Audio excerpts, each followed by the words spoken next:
സർക്കാർ ജീവനക്കാർക്ക് ശമ്പളം കിട്ടുന്നുണ്ടെങ്കിൽ ക്ഷേമ പെൻഷൻ കിട്ടുന്ന പാവപ്പെട്ടവർക്കും മുടക്കമില്ലാതെ അത് കൊടുക്കണം. 2500 എന്നത് ഞങ്ങൾ പ്രഖ്യാപിച്ചിട്ടുണ്ട്. പക്ഷെ ഇപ്പൊ ഞങ്ങളുടെ മുൻഗണന കൊടുത്തുകൊണ്ടിരിക്കുന്നത് മുടക്കമില്ലാതെ കൊടുക്കലാണ്. ഒരു ഞെരുക്കമുണ്ട്. സ്ഥിതി മെച്ചപ്പെടുമ്പോ വർദ്ധിപ്പിക്കും. ഇപ്പോ മുടക്കമില്ലാതെ കൊടുക്കും, പിന്നെ മുടക്കമില്ലാതെ നൽകിക്കൊണ്ടിരുന്നു. ഇപ്പൊ സ്ഥിതി കുറച്ച് മെച്ചപ്പെട്ടു എന്ന് വെച്ചാൽ അവിടെ നിന്ന് വന്നിട്ടല്ല, നമ്മുടെ ആഭ്യന്തര വരുമാനം കൂടി, നികുതി കൂടി, എല്ലാം കൂടി വന്നപ്പോ നേരത്തെ പറഞ്ഞ വാക്ക് പാലിച്ചുകൊണ്ട് ഇപ്പൊ ഒറ്റയടിക്ക് 2000 രൂപയാക്കി. നവംബർ മാസത്തിൽ കിട്ടുന്നത് 3600 രൂപയാണ്. കഴിഞ്ഞ മാസത്തെ 1600, ഈ മാസത്തെ 2000. പിന്നെ നമ്മൾ പ്രകടന പത്രികയിൽ പറഞ്ഞു വീട്ടമ്മമാർക്ക് പെൻഷൻ കൊടുക്കുന്നു. ഇപ്പൊ മഞ്ഞക്കാർഡ്, പിങ്ക് കാർഡിലുള്ള 35 വയസ്സിനും 60 വയസ്സിനും ഇടയിൽ പ്രായമുള്ള മറ്റൊരു പെൻഷനും ലഭിക്കാത്ത ആളാണെങ്കിൽ ആ സ്ത്രീകൾക്ക് മാസം 1000 രൂപ നൽകാനുള്ള തീരുമാനം എടുത്തു. ചെറിയ കാര്യമല്ല. 32 ലക്ഷത്തോളം ആള് വരും. ഞാനിപ്പോ ഇന്നലെ ഡൽഹിയിലായിരുന്നു. ഡൽഹിയിൽ നിന്ന് നേരെ തിരുവനന്തപുരം പോയി രാവിലെ മന്ത്രിസഭാ യോഗത്തിൽ പങ്കെടുത്തിട്ടാണ് ഇങ്ങോട്ട് കൊണ്ടുപോയത്. ഇന്നലെ ഡൽഹി പോയപ്പോൾ രാജ്യത്തെ ഈസ് ഓഫ് ഡൂയിങ് ബിസിനസ്സിൽ തുടർച്ചയായി 2ാമത്തെ വർഷവും ടോപ്പ് അച്ചീവർ പദവി നമ്മുടെ സംസ്ഥാനം കൈവരിച്ചു. അതിൻ്റെ പുരസ്കാരം ഏറ്റുവാങ്ങിയിട്ടാണ് ഞാൻ ഡൽഹിയിൽ നിന്ന് തിരുവനന്തപുരത്ത് എത്തിയത്.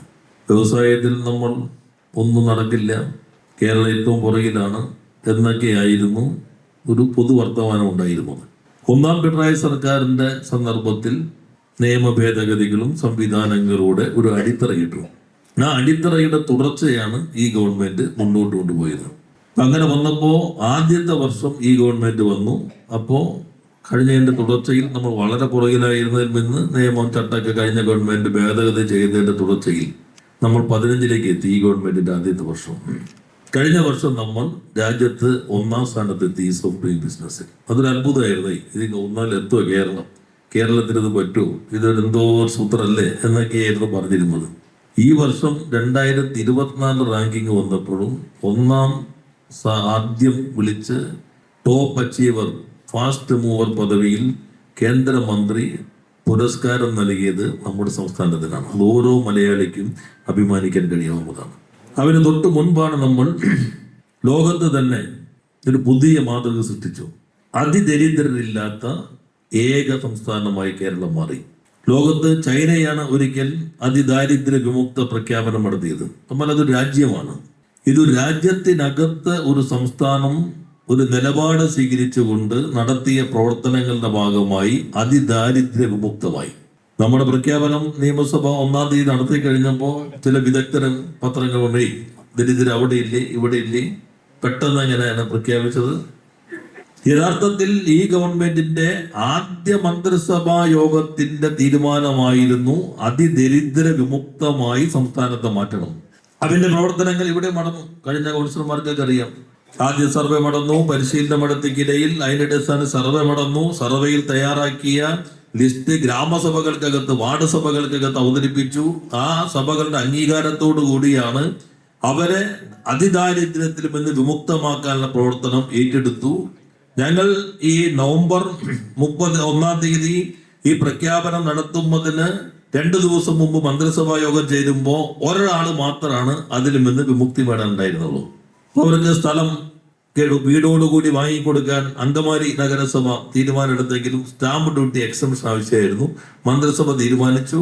അപ്പം തന്നെ ഉത്തരവിറങ്ങി. 1 മണിക്കൂർ കഴിഞ്ഞ് ഞങ്ങൾ ഇപ്പുറത്ത് വന്ന് ഇതിന്റെ മൊത്തം പ്രവർത്തനങ്ങൾ വീഡിയോ കണ്ടുകൊണ്ടിരിക്കുമ്പോൾ തന്നെ 1 എന്നുള്ളത് 0 ആയിട്ട് മാറി. അങ്ങനെ കേരളം അതിദാരിദ്ര്യ വിമുക്തമായി. ഒരു ചരിത്ര നേട്ടമാണ്.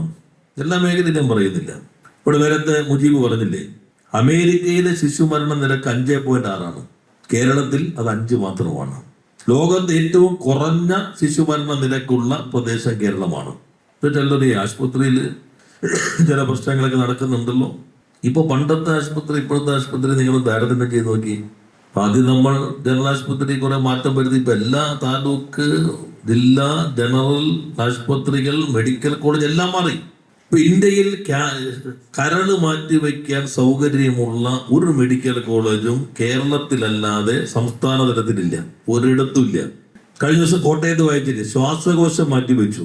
ഇന്ത്യയിൽ ആദ്യമായിട്ടാണ് ഒരു മെഡിക്കൽ കോളേജ് ശ്വാസകോശം മാറ്റി. സർക്കാർ മെഡിക്കൽ കോളേജ്, പ്രൈവറ്റത്തിലുണ്ട്.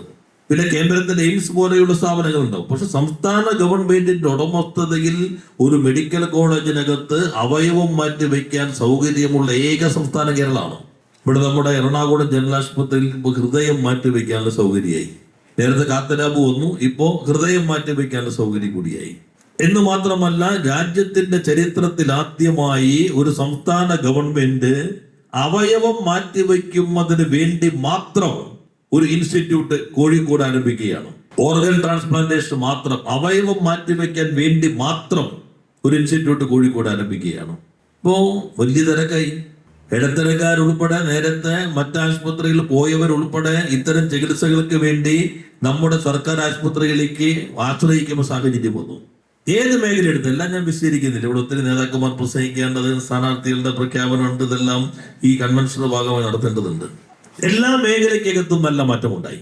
കഴിഞ്ഞ ഗവൺമെന്റ് പൊതുവിദ്യാഭ്യാസത്തിനാണ് കേന്ദ്രീകരിച്ചതെങ്കിൽ ഈ ഗവൺമെന്റ് ഉന്നത വിദ്യാഭ്യാസത്തെ കേന്ദ്രീകരിച്ചു.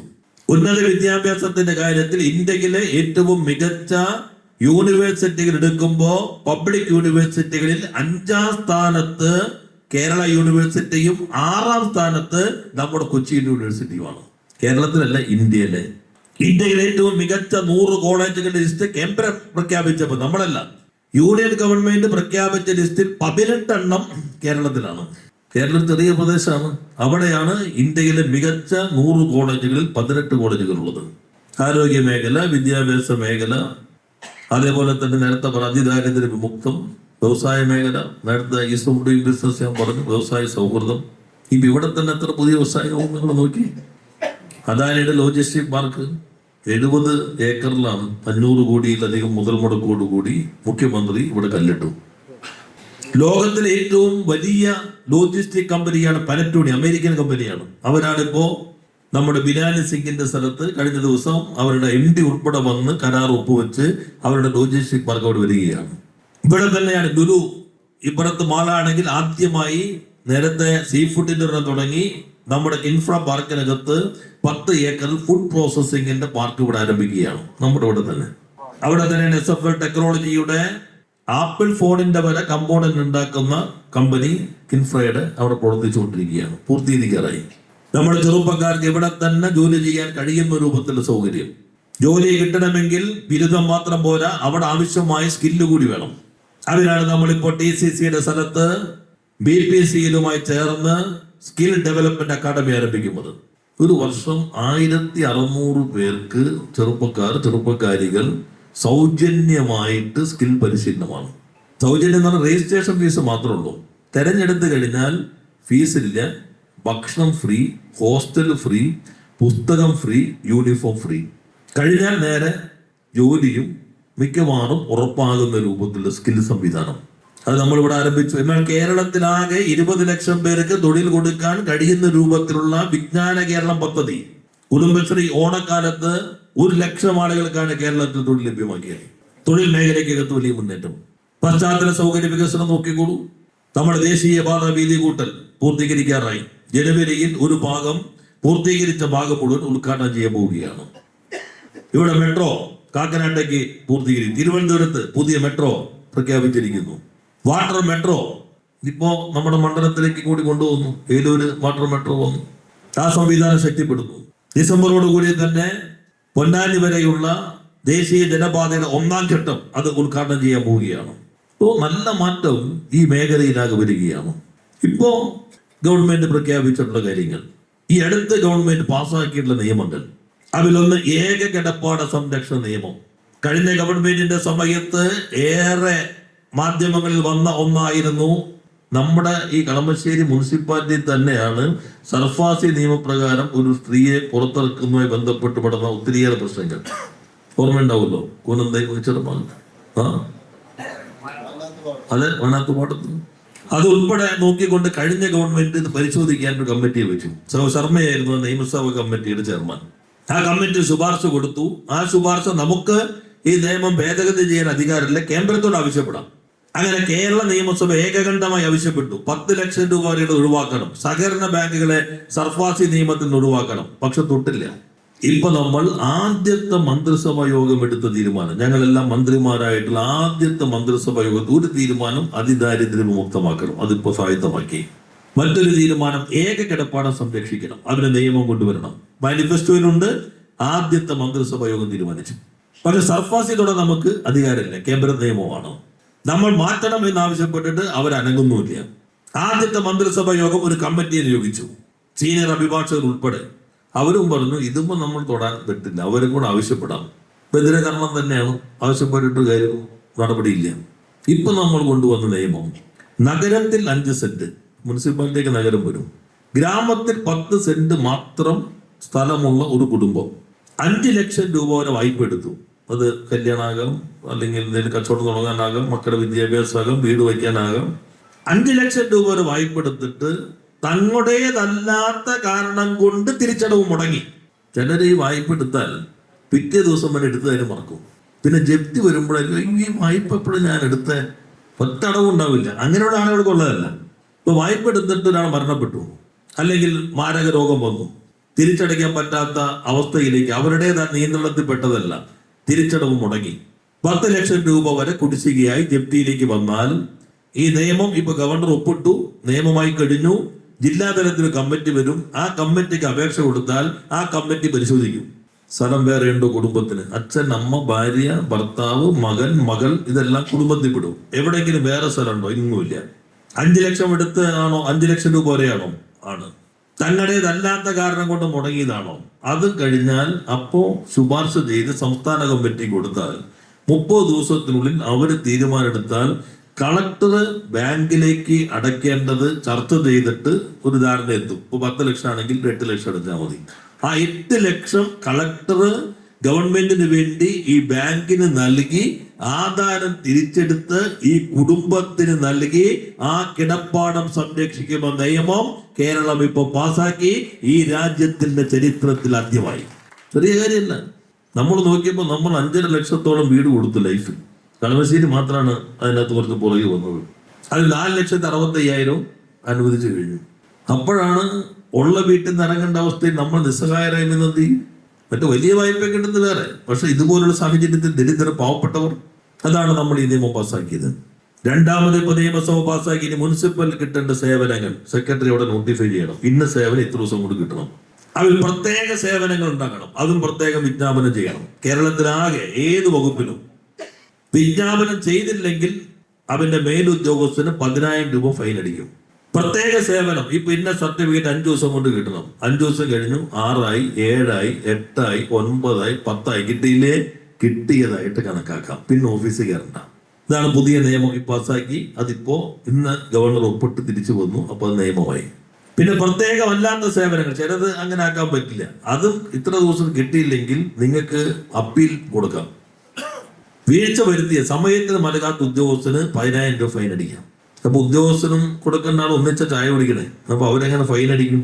അതുകൊണ്ട് നമ്മളിപ്പോ ഒരു സ്വതന്ത്ര സേവനാവകാശ കമ്മീഷൻ, സർക്കാരിലെ സെക്രട്ടറി തലത്തിലൊക്കെ പ്രവർത്തിച്ച ഒരാൾ സേവനാവകാശ കമ്മീഷൻ, ലഭിക്കേണ്ട സേവനം സമയത്തിന് ലഭിച്ചില്ലെങ്കിൽ ഈ കമ്മീഷന് പരാതി കൊടുത്താൽ ഏത് ഉദ്യോഗസ്ഥനെയും ശിക്ഷിക്കാൻ, ഫൈൻ അടിക്കാൻ അധികാരമുള്ള ഒരു കമ്മീഷനും ഇപ്പൊ നിലവിൽ വന്നു കഴിഞ്ഞു. ആദ്യമായിട്ടാണ് ഈ നിയമം വന്നു. വേറെ പല നിയമങ്ങളുണ്ട്, എല്ലാത്തിലേക്കും പോകുന്നില്ല. ഇപ്പൊ ഗവൺമെന്റ് നടത്തിയ പ്രഖ്യാപനം നോക്കൂ. ക്ഷേമ പെൻഷൻ എല്ലാം 2,000 രൂപയാക്കി.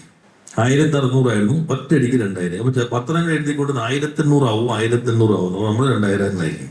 ആ പത്രക്കാർ വെച്ചല്ല 1,800 അപ്പൊ ആരോ പറഞ്ഞ 1,800. നിങ്ങൾ കണക്കൂട്ടൊരു ദിവസം എഴുതുന്നു, ആർക്ക് ഉത്തരവാദിത്വം? അപ്പൊ എഴുതാൻ തുടങ്ങി. തെരഞ്ഞെടുപ്പ് വന്നപ്പോ ഉടൻ പ്രഖ്യാപിച്ചിരിക്കുന്നു. 2016 LDF അധികാരത്തിൽ വരുന്നതിന് മുൻപ് ഒരു പ്രകടന പത്രിക ഇറക്കിയിരുന്നു. ആ പ്രകടന പത്രികയിൽ നമ്മൾ പറഞ്ഞത് ക്ഷേമ പെൻഷൻ 1,000 രൂപയാക്കുന്നതാണ്. 600 ആയിരുന്നു, 1,000 ആക്കും. എത്രയാക്കി? 1,600 രൂപയാക്കി. പറഞ്ഞതിനപ്പുറത്തേക്ക് പോയി. കാരണം എന്താ? കോവിഡ്, ജനങ്ങൾ പുറത്തിറങ്ങാൻ പറ്റുന്നില്ല. പെൻഷൻ കിട്ടുന്ന ആളുകൾ നേരെ മക്കളിൽ നിന്ന് എന്തെങ്കിലും വാങ്ങിച്ചെങ്കിൽ മക്കൾക്ക് പോയി ജോലിക്ക് പോകാൻ പറ്റുന്നില്ല. അതെല്ലാം പരിഗണിച്ചുകൊണ്ടാണ് 5 വർഷം കൊണ്ട് 1,000 എത്തിച്ചാൽ മതി എന്ന വാഗ്ദാനം മാത്രമാണ് ജനങ്ങൾക്ക് നൽകിയെങ്കിൽ 1,600 രൂപയാക്കി വർദ്ധിപ്പിച്ചു. ഇത്തവണ നമ്മൾ പ്രകടന പത്രികയിൽ പറഞ്ഞു 2,500 ആകും. എന്നാൽ നമുക്കൊരു ഞെരുക്കം വന്നു. ഞെരുക്കം നമ്മുടെ കുഴപ്പമല്ല, നമുക്ക് അർഹമായ ഫണ്ട് കേന്ദ്രം നൽകുന്നില്ല. പെൻഷൻ മുടങ്ങുന്ന അവസ്ഥ വരെ വന്നു. അപ്പൊ നിയമസഭയിൽ മുഖ്യമന്ത്രി പറഞ്ഞു, സർക്കാർ ജീവനക്കാർക്ക് ശമ്പളം കിട്ടുന്നുണ്ടെങ്കിൽ ക്ഷേമ പെൻഷൻ കിട്ടുന്ന പാവപ്പെട്ടവർക്കും മുടക്കമില്ലാതെ അത് കൊടുക്കണം. 2500 എന്നത് ഞങ്ങൾ പ്രഖ്യാപിച്ചിട്ടുണ്ട്. പക്ഷെ ഇപ്പൊ ഞങ്ങളുടെ മുൻഗണന കൊടുത്തുകൊണ്ടിരിക്കുന്നത് മുടക്കമില്ലാതെ കൊടുക്കലാണ്. ഒരു ഞെരുക്കമുണ്ട്. സ്ഥിതി മെച്ചപ്പെടുമ്പോ വർദ്ധിപ്പിക്കും. ഇപ്പോ മുടക്കമില്ലാതെ കൊടുക്കും, പിന്നെ മുടക്കമില്ലാതെ നൽകിക്കൊണ്ടിരുന്നു. ഇപ്പൊ സ്ഥിതി കുറച്ച് മെച്ചപ്പെട്ടു എന്ന് വെച്ചാൽ അവിടെ നിന്ന് വന്നിട്ടല്ല, നമ്മുടെ ആഭ്യന്തര വരുമാനം ഒന്ന് കൂടി, നികുതി കൂടി, എല്ലാം കൂടി വന്നപ്പോ നേരത്തെ പറഞ്ഞ വാക്ക് പാലിച്ചുകൊണ്ട് ഇപ്പൊ ഒറ്റയടിക്ക് 2000 രൂപയാക്കി. നവംബർ മാസത്തിൽ കിട്ടുന്നത് 3600 രൂപയാണ്. കഴിഞ്ഞ മാസത്തെ 1600, ഈ മാസത്തെ 2000. പിന്നെ നമ്മൾ പ്രകടന പത്രികയിൽ പറഞ്ഞു വീട്ടമ്മമാർക്ക് പെൻഷൻ കൊടുക്കുന്നു. ഇപ്പൊ മഞ്ഞക്കാട്, പിങ്ക് കാർഡിലുള്ള 35 വയസ്സിനും 60 വയസ്സിനും ഇടയിൽ പ്രായമുള്ള മറ്റൊരു പെൻഷനും ലഭിക്കാത്ത ആളാണെങ്കിൽ ആ സ്ത്രീകൾക്ക് മാസം 1000 രൂപ നൽകാനുള്ള തീരുമാനം എടുത്തു. ചെറിയ കാര്യമല്ല. 32 ലക്ഷത്തോളം ആള് വരും. ഇപ്പൊ അവര് മാനദണ്ഡങ്ങളെല്ലാം പ്രസിദ്ധപ്പെടുത്തി. വേറെ പെൻഷൻ കിട്ടാൻ പാടില്ല. വേറെ ഏതെങ്കിലും ജോലി കിട്ടിയാൽ ഈ പെൻഷൻ നഷ്ടപ്പെടും. 1000 ഉറുപ്പിക വെച്ചിട്ട് ഒരു കുടുംബത്തിൽ. അപ്പോൾ ചില വീട്ടിലാണെങ്കിൽ 2 പേർക്ക് പെൻഷൻ കിട്ടുന്നുണ്ടാവും. ഇപ്പൊ 4000. പിന്നെ മക്കള് പെൺകുട്ടി ഉണ്ടെങ്കിൽ ഈ കാടിപ്പെട്ടതാണെങ്കിൽ ദേ കിട്ടുന്നു. 2 പെൺകുട്ടികളുണ്ടെങ്കിൽ 6000. അതുകൂടാതെ ഇപ്പോ അവരുടെ മക്കളുണ്ടെന്ന് കരുതുക. ITI കഴിഞ്ഞ് നിൽക്കുന്നു, ഡിപ്ലോമ കഴിഞ്ഞ് നിൽക്കുന്നു, ഡിഗ്രി കഴിഞ്ഞ് നിൽക്കുന്നു. ജോലി കിട്ടണമല്ലോ. ജോലിക്ക് അപേക്ഷ കൊടുക്കണം, ഫീസ് ഉണ്ടാവും. അല്ലെങ്കിൽ PSC കോച്ചിങ്, അല്ലെങ്കിൽ വേറെ സ്കില്ല് കൂടി വേണ്ടി വരും, പരിശീലനം. അതിനുള്ള സൗകര്യം ഗവൺമെന്റ് ഒരുക്കണം. ആ ഗവൺമെന്റ് ഒരുക്കുമ്പോൾ ഈ സൗകര്യങ്ങൾക്ക് വേണ്ടി ആ ചെറുപ്പക്കാരിക്ക് മാസം 1 ലക്ഷത്തിൽ താഴെ വരുമാനമുള്ള കുടുംബത്തിൽപ്പെട്ടവരാണെങ്കിൽ മാസം 1000 രൂപ ചെലവ്. ഇപ്പൊ എത്ര രൂപയെന്നൊക്കെ ഒരു കുടുംബത്തില്? 4 2 6 1 7000 രൂപ ഒരു കുടുംബത്തിലേക്ക് ഒരു മാസം ഗവൺമെന്റ് ഈ രൂപത്തിൽ വരികയാണ്. ആശ അംഗനവാടി 1000 രൂപ വെച്ച് വർദ്ധിപ്പിച്ചു. അംഗനവാടി ടീച്ചർമാർ, ഹെൽപ്പർമാർ. സാക്ഷരതാ പ്രേരക് 1000 രൂപ വർദ്ധിപ്പിച്ചു. പ്രീ പ്രൈമറി ടീച്ചർമാർ, ആയമാർ 1000 രൂപ വെച്ച് വർദ്ധിപ്പിച്ചു. പാചക തൊഴിലാളികൾ സ്കൂളിൽ ദിവസവേതനമാണ് 50 രൂപ വെച്ച് 1100 വർദ്ധിപ്പിച്ചു. അപ്പൊ നമ്മുടെ സ്ഥിതി ഒന്ന് മെച്ചപ്പെട്ടു. നമ്മുടെ ആഭ്യന്തര വിഭവ സമാഹരണത്തിന്റെ അടിസ്ഥാനത്തിൽ മെച്ചപ്പെട്ട് കഴിഞ്ഞപ്പോ ഈ രൂപത്തിൽ ക്ഷേമ ആനുകൂല്യങ്ങൾ എല്ലാം പ്രഖ്യാപിച്ചു. അപ്പൊ മാധ്യമങ്ങൾ എഴുതി പ്രഖ്യാപനം ഉണ്ടാവുള്ളൂ, കൊടുക്കലുണ്ടാവില്ലേ? ഇപ്പൊ നവംബർ മുതൽ കൊടുത്തു തുടങ്ങുകയാണ്. ഇപ്പൊ എല്ലായിടത്തും പഞ്ചായത്തുകൾ സെക്രട്ടറിമാരെ ചുമതലപ്പെടുത്തിയേക്കാണ്. ഈ മഞ്ഞ പിങ്ക് കാർഡിൽപ്പെട്ട ഈ പ്രായപരിധിയിലുള്ള ആളുകളെ ലിസ്റ്റ് എടുക്കണം, ക്രമീകരണം നടത്തണം. നവംബറിൽ തന്നെ ഇലക്ഷൻ വഴിക്ക് കടന്നോളൂ. നവംബറിൽ തന്നെ ഇത് കൊടുത്തിരിക്കണം. ഇപ്പൊ ഈ മാറ്റങ്ങളാകെ വരുന്നു. ഇതിനോടൊപ്പം തന്നെ കളമശ്ശേരിയും വേഗത്തിൽ വികസിക്കുകയാണ്. ഞാൻ തുടക്കത്തിൽ പറഞ്ഞു, ആ വികസനത്തിനോടൊപ്പം നിൽക്കുന്ന ഒരു നഗരസഭ വേണം. ഇപ്പൊ നമ്മൾ മാലിന്യ വിമുക്തമായി. കേരളം നല്ല റാങ്ക് മെച്ചപ്പെട്ടു. കൊച്ചി നഗരസഭ വളരെ പുറകിലായിരുന്നു. ബ്രഹ്മപുരം കത്തി നമ്മളൊരു അവസരമായി എടുത്തു. ഇപ്പൊ നല്ല മാറ്റം വന്നു. രാജ്യത്തെ തന്നെ ഏറ്റവും മികച്ച ശുചിത്വമുള്ള നഗരങ്ങളിലൊന്നായി കൊച്ചി നമ്മുടെ LDF ഭരണത്തിന് കീഴിൽ തെരഞ്ഞെടുക്കപ്പെട്ടു. ഈ കളമശ്ശേരി അപ്പുറത്ത് ഏലൂർക്കൊന്ന് കിടന്നു നോക്കിയേ. മിക്സറുണ്ട്, ഗോപിയുണ്ട്, ഇവിടെ എല്ലാവരും ഏലൂക്കാരാണല്ലോ. ജോൺസൺ ഉണ്ട്. ചെല്ലുമ്പോ തന്നെ ആ റോഡിന്റെ സൈഡിലെല്ലാം വൃത്തിയായി പൂന്തോട്ടം പോലെയാണ്. ചെടിയും എല്ലാ ചുവരിലും വലിച്ചെറിയരുത്, എല്ലാ ആഹ്വാനങ്ങളും, എല്ലാ വീട്ടിലും QR കോഡ്. ഹരിത കർമ്മസേനയ്ക്ക് ഏറ്റവും കൂടുതൽ ബോണസ് കിട്ടുന്ന നഗരസഭകളിലൊന്ന് ഏലൂരാണ്. 10000 രൂപ കിട്ടി. 50000 രൂപ ഇത്തവണ 50000. ഓരോ ദിവസം കലണ്ടർ ഉണ്ട്. ഇന്ന ദിവസം എന്നെ എടുക്കും. ഞാൻ തന്നെ അവിടെ ലൈബ്രറി ഉദ്ഘാടനം ചെയ്തു. എല്ലാ ലൈബ്രറി നമ്മൾ ഉദ്ഘാടനം ചെയ്യുന്ന കൂട്ടത്തിൽ ഹരിത കർമ്മസേനക്കാര് പോയപ്പോ തകഴിയുണ്ട്, റൂമുണ്ട്, മുകുന്ദനുണ്ട്, മാധവിക്കുട്ടി ഉണ്ട് ഇതിന്റെ കൂട്ടത്തിൽ. അതെല്ലാം വെച്ചിട്ട് പ്രത്യേക ലൈബ്രറി മുനിസിപ്പാലിറ്റി ഈ കിട്ടിയ പുസ്തകം എല്ലാം വെച്ച് ഹരിത കർമ്മസേന കേരളത്തിൽ ആദ്യമായി ലൈബ്രറി ഉണ്ടാക്കി. അവിടെ എത്ര മനോഹരമായിട്ട് ഇടമായി മാറി. നമ്മുടെ സ്ഥലം എങ്ങനെയുണ്ട്? ഞാൻ തന്നെ ശുചിത്വത്തിനൊപ്പം കളമശ്ശേരിയുടെ ഭാഗമായി വലിയ ക്യാമ്പയിൻ നടത്തിയില്ലേ? ഒന്ന് വൃത്തിയായി തിരിച്ചു വന്നപ്പോഴും തീർന്നു. 9 കോടിയാണ് സംസ്ഥാന സർക്കാർ അവിടത്തെ ആ കളമശ്ശേരി കിടക്കുമ്പോൾ തന്നെയുള്ള മാലിന്യമല നീക്കാൻ ബയോമൈനിങ്ങിന് 9 കോടി നൽകി. കളമശ്ശേരിയിൽ പൂർത്തീകരിച്ച് കഴിയുന്നേ ഉള്ളൂ. 9 കോടി ചെറുതല്ല. നഗരസഭ ചെയ്യേണ്ടതാണ്. മാലിന്യം കൊണ്ട് കൂടി കുമ്പാരമായി മലയായി മാറിയപ്പോ അതുണ്ടാക്കാൻ പോകുന്ന പ്രശ്നങ്ങൾ പരിഹരിക്കാൻ വേണ്ടി നമ്മൾ 9 കോടി രൂപയാണ് നൽകിയത്. ഇങ്ങനെ ഓരോന്നെടുത്താൽ ഗവൺമെന്റ് നടപ്പിലാക്കുന്ന കാര്യങ്ങൾക്ക് ഒപ്പമുണ്ടോ ഇവിടുത്തെ വികസന പ്രവർത്തനങ്ങൾ? ഇപ്പൊ സീപോർട്ട് എയർപോർട്ട് റോഡ് 4 നൂറ്റാണ്ടായില്ലേ, അനങ്ങിയിട്ടില്ലല്ലോ. കേന്ദ്രവും കേരളവും ഒന്നിച്ചു ഭരിച്ചില്ലേ? HMD NAD കേന്ദ്രത്തിന്റെ കയ്യിലല്ലേ? സംസ്ഥാനത്ത് PWD തന്നെ കളമശ്ശേരിയിൽ ഉണ്ടായില്ലേ? 1 ഇഞ്ച് ഭൂമി പോയോ? ഇപ്പൊ നമ്മൾ HMDയുടെ സ്ഥലവും ഏറ്റെടുത്തു, NADയുടെ സ്ഥലവും ഏറ്റെടുത്തു. അത് ഏറ്റെടുത്ത് കോടതി, HMDയുടെ തന്നെ കോടതി കെട്ടിയേക്കുന്നത്, NADയുടെ അവർക്ക് കൈമാറി. ഇപ്പോ അതിന്റെ റിവേഴ്സ് എസ്റ്റിമേറ്റ് കൂടി അംഗീകരിച്ച് വന്നാൽ ഇത് കഴിയുമ്പോഴേക്കും ആ റോഡിന്റെ നിർമ്മാണം ആരംഭിക്കും. അവിടെ നിൽക്കില്ല, അവിടെ നിന്ന് അങ്ങോട്ട് മകളാലയം വരെയുള്ള എന്റെ സ്ഥലം ഏറ്റെടുത്തുകൊണ്ടിരിക്കുകയാണ്. ഡിസംബറിൽ ആ സ്ഥലം ഏറ്റെടുക്കൽ തീരും. NAD റോഡ് എന്തൊരു കിടപ്പായിരുന്നു, പൊട്ടി പൊളിഞ്ഞ് സൈഡിൽ മുഴുവൻ മാലിന്യം. റോഡാണെങ്കിൽ കുണ്ടും കുഴിയും, ആരുടേനില്ല. കേന്ദ്ര ഡിഫൻസിന്റെ കീഴിലാണ്. ഇപ്പൊ നമ്മൾ ഭരണാനുമതിയായി 17.5 കോടി രൂപ HMD മുതൽ തുറപ്പ് വരെയുള്ള NAD റോഡ് ഈ ഗവൺമെന്റ് പുനർനിർമ്മിക്കുകയാണ്. വീതി കൂട്ടി നിർമ്മിക്കുകയാണ്. 8 മീറ്റർ വീതി, 5-6 വാർഡുകൾ പോകുന്ന സ്ഥലമാണ്. എത്ര കാലമായി കിടക്കണത്? ഈ പറഞ്ഞ പോലെ NAD കേന്ദ്രത്തിന്റെ ഇപ്പുറത്തെ സംസ്ഥാനം UDF എല്ലാം ഭരിച്ചില്ലേ? എന്തെങ്കിലും ചെയ്യാൻ പറ്റുമോ? ഇപ്പോൾ നമ്മൾ ടെൻഡറിലേക്ക് പോവാണ്. ഇനി പെരുമാറ്റച്ചട്ടമുള്ളതുകൊണ്ട് കമ്മീഷൻ കൂടി അംഗീകരിച്ചാൽ ബാക്കി നടപടി കൂടി മുന്നോട്ട് പോകും. നിർമ്മാണം അതിവേഗത്തിൽ പോകും. 8 മീറ്റർ വീതി വരും. സൈഡൊക്കെ കെട്ടി ഉറപ്പിച്ച് നല്ല 1-ാം റോഡായി. ജുഡീഷ്യൽ സിറ്റി വരാണ്. ഇപ്പോൾ നല്ല നഗരസഭ ഇല്ലെങ്കിലുള്ള പ്രശ്നമാണ്. എത്രയാ? 1000 കോടിയുടെയാണ് ജുഡീഷ്യൽ സിറ്റി. ഹൈക്കോടതി ഉൾപ്പെടെയുള്ള എല്ലാ നിയമ സംവിധാനങ്ങളും കളമശ്ശേരിക്ക് വരികയാണ്. മന്ത്രിസഭ ഭരണാനുമതി നൽകി. ആദ്യം 29 ഏക്കറിലാണ് വരുന്നത്.